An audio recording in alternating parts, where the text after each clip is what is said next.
মানতে চাইছি না, চাইবো না।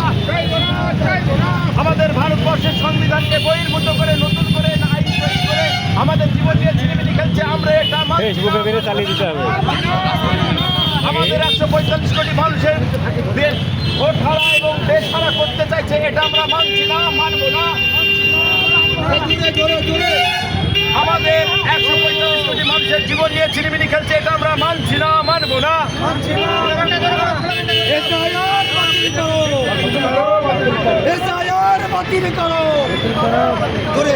এসআইআরের নামে এনআরসি বাতিল করো, এসআইআরের নামে এনআরসি বাতিল করো, মানছি না, মানবো না। আমরা ফর্ম জমা দেব না, এসআইআরের নামে এনআরসি আমরা মানছি না, মানবো না। মুসলমানদেরকে অত্যাচারিত হচ্ছে, নির্বাচন কমিশন জবাব দাও। সীমান্তবর্তী এলাকায় মুসলিমদের হত্যা হচ্ছে কেন, নির্বাচন কমিশন জবাব দাও। জবাব তোমায় দিতে হবে, জবাব তোমায় দিতে হবে। নির্বাচন কমিশন ধিক ধিক ধিক্কার, নির্বাচন কমিশন ধিক ধিক ধিক।